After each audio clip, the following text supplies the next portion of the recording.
I like to believe that it starts with us, so that if I don't like my reality, then I need to change what I'm feeding my mind to actually start becoming aware of out there. So in regards to limitations, my self-talk's really important. If I think I'm going to have a bad day, and I'm sure people have experienced this, if I wake up and go, it's going to be a bad day today, it will be.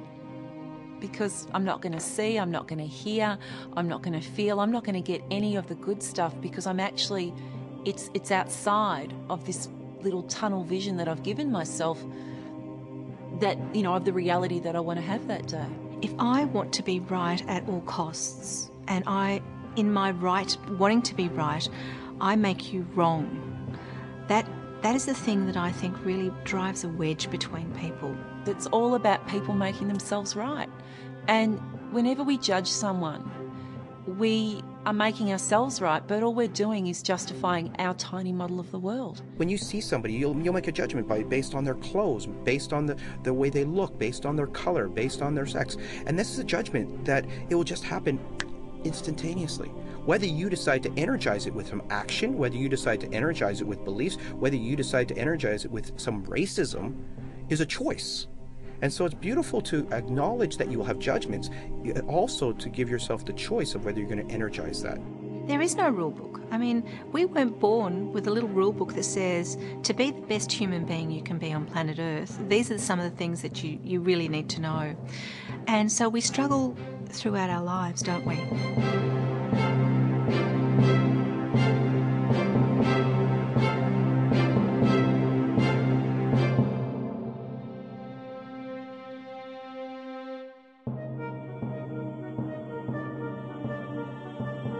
Be aware of what's going into your mind.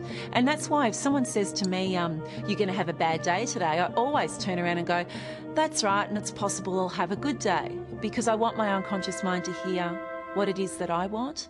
And so for you, it's about really deciding and making the choice that this is how you want something to be, and then giving it the best chance of coming true. How does one find their way from darkness? And I guess that's what's beautiful about light and dark, is that the way often people will find their way out of darkness is have some light. What happens to the dark when you bring a candle in? There's no more darkness. So this is the beautiful thing about being around people, to being around inspiring people. To maybe one of the things we need to do is to shift our environment.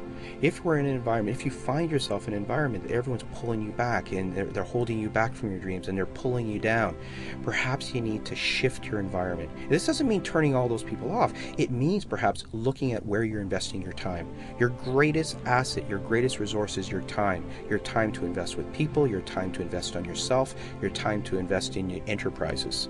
And this is what's beautiful when you get into empowering environments. People will show you that your dreams are very, very attainable. When you start to think of anything that you want to achieve, there's people that have achieved it.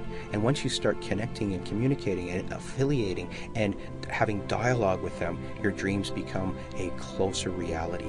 And the gap between this is not possible and this is possible becomes zero. And that allows us to achieve whatever we want to do. So it's raising our consciousness and changing our beliefs, transcending our beliefs, going beyond the limiting beliefs that keep us thinking that you and I are actually very different. When in fact, what separates you and I is infinitesimal compared to what you and I have in common.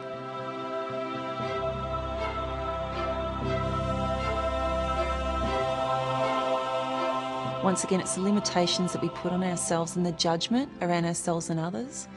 And I think that really holds us back with, number one, what we're capable of, but also what we expect others to be capable of too. If we're not connecting, then life is futile.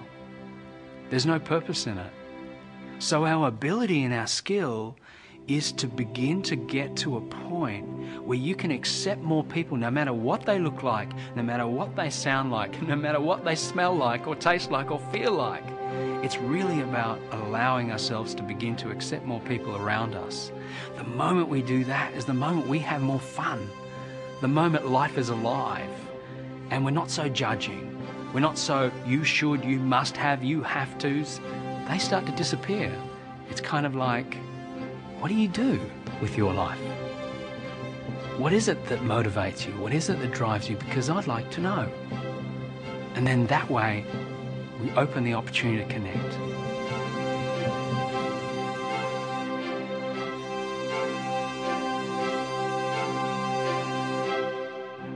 And until you go into your heart, you will never know that that is the truth.